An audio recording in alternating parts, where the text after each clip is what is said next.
2025년 서울 강남 아파트가 1년 만에 10억, 15억씩 올랐다는 소식 들으셨죠? 반포 같은 데는 무려 25억이나 올랐고요.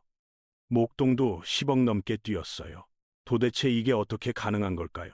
1년에 집 한 채 값이 통째로 오르다니요. 다들 궁금해 하시잖아요.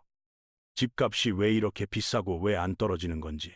2022년, 2023년에 잠깐 빠졌던 집값이 순식간에 회복돼서 전고점을 돌파해버렸거든요. 지금은 단순 회복이 아니라 완전 새로운 최고점을 향해서 막 달리고 있는 상황이에요. 이걸 이해하려면요. 먼저 비싸다라는 말의 의미부터 제대로 짚고 넘어가야 해요. 재밌는 게요. 우리가 비싸다라고 할 때 사실 세 가지 다른 의미로 쓰고 있거든요. 첫 번째는 과거보다 비싸졌다는 거예요. 이건 명목 가격이 올랐다는 뜻이에요. 2년 전에 10,000원이던 게 지금 14, 0원이 됐다. 그건 명목적으로 비싸진 거죠. 두 번째는 실제 가치보다 높은 가격이라는 거예요. 본질적으로 고평가됐다는 말이죠. 내가 보기엔 10,000원짜리인데 14, 0원에 팔고 있다. 그건 가치 대비 비싼 거잖아요.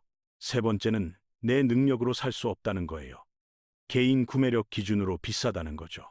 아무리 열심히 일해도 살 수 없는 가격이면 그 사람한테는 무조건 비싼 거잖아요. 문제는요. 사람들이 이 세 가지를 막 섞어서 쓰니까 대화가 안 되는 거예요.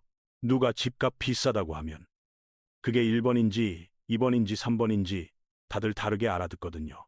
그래서 같은 한국말 쓰면서도 부동산 얘기만 나오면 서로 평행선을 달리게 되는 거예요. 자, 이제 첫 번째 의미인 과거보다 비싼 가격, 명목 가격에 대해 알아볼게요. 순대국밥 생각해 보세요. 불과 2, 3년 전만 해도 6, 07, 0원 정도 했잖아요. 근데 지금은 어때요? 국밥 한 그릇에 12, 0원, 13, 0원은 그냥 기본이에요. 이런 거 보고 누가 그러잖아요. 짜장면 값도 올랐는데 집값이 안 오르겠냐고요. 이게 바로 통화량 개념이에요. 시중에 돈이 얼마나 풀려 있는지를 나타내는 거죠. 쉽게 말해서요. 우리나라 원화가 만장에서 2만 장으로 늘어났다고 생각해 보세요. 돈은 물건 바꾸는 도구잖아요. 근데 돈이 늘어나면 상대적으로 돈값이 떨어지는 거예요. 물건이 100개인데 돈이 100장이면 1대1이지만 돈이 200장 되면 돈값이 반토막 나요. 그래서 국밥이 2배 뛴 건요. 국밥이 비싸진 게 아니라 돈값이 떨어진 거예요. 지난 10년간 통화량 그래프 보면요. 계속 우상향하고 있다는 걸 알 수 있어요. 2023년에 긴축한다고 잠깐 줄었는데요. 금방 다시 막 늘어나기 시작했거든요. 돈값이 계속 떨어지면요.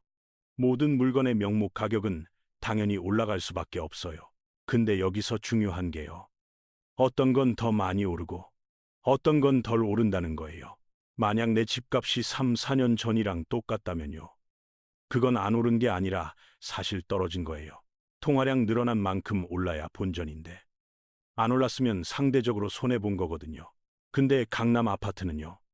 같은 기간에 2배, 3배씩 치솟으면서 격차를 벌려놨어요. 이쯤에서 가치라는 개념을 생각해 봐야 해요. 가치는 과연 고정된 걸까요? 어떤 분들은 그러시잖아요.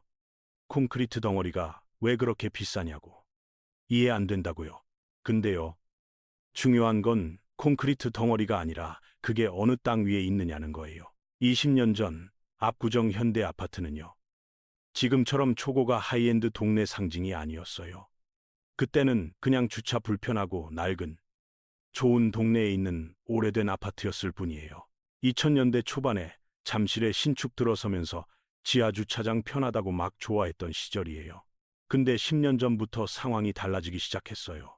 재건축이라는 키워드가 뜨면서요. 사람들이 상상하기 시작한 거예요. 이 좋은 땅 위에 낡은 아파트 허물면 얼마나 좋아질까? 그때부터 재건축 아파트 가치가 재조명되기 시작했고요. 프리미엄이 붙기 시작한 거죠.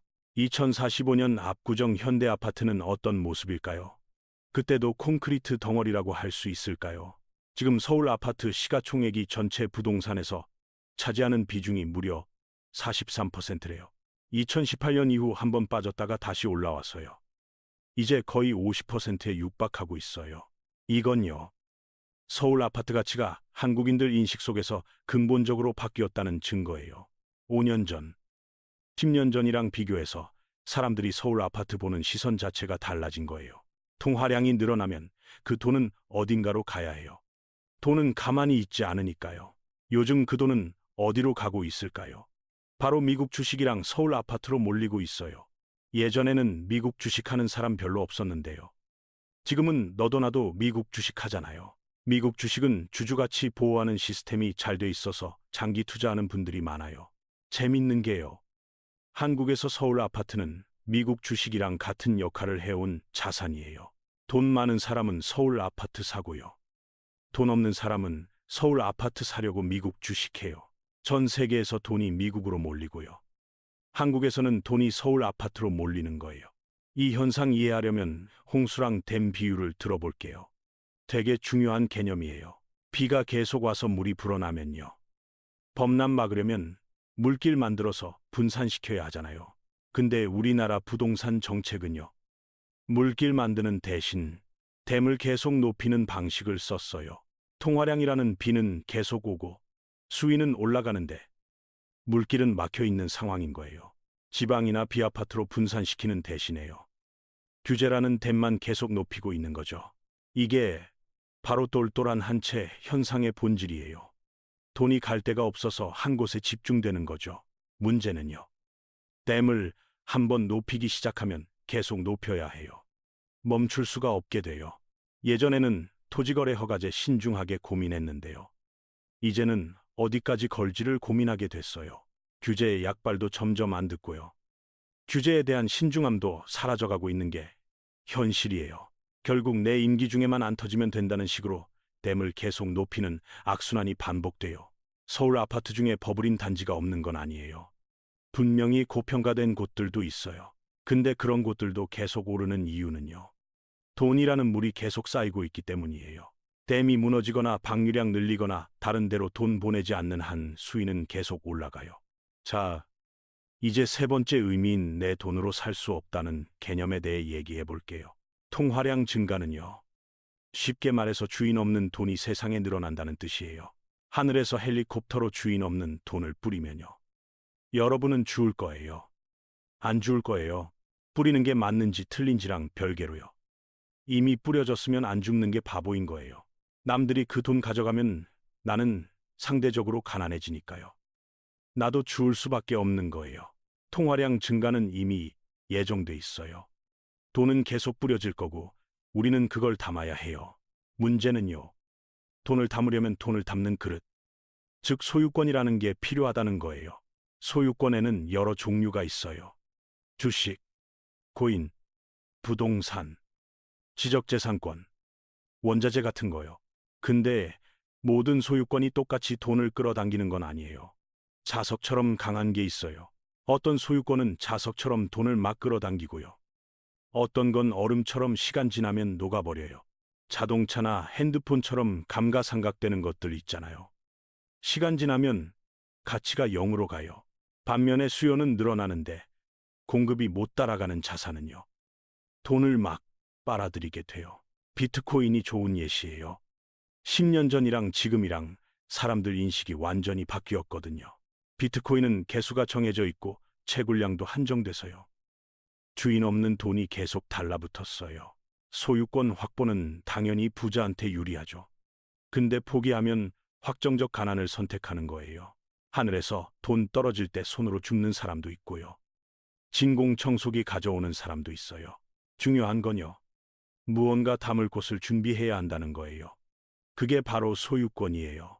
시간 지나도 안 녹고 수요 많고 공급 제한된 소유권을 확보하는 게 핵심이에요. 이 개념 모르면요. 통화량 늘어날수록 상대적으로 가난해질 수밖에 없어요. 결론적으로요. 집값 비싸다고 할 때 어떤 의미로 비싸다는 건지 명확히 해야 해요. 명목 가격 상승인지, 가치 대비 고평가인지, 구매력 부족인지에 따라 대응이 완전 달라요. 통화량은 계속 늘고요. 돈은 강한 소유권으로 몰리고 서울 아파트가 대표적인 예시예요. 2026년을 준비하는 여러분, 돈 그릇을 어떻게 준비할 건지 지금부터 고민해 보세요.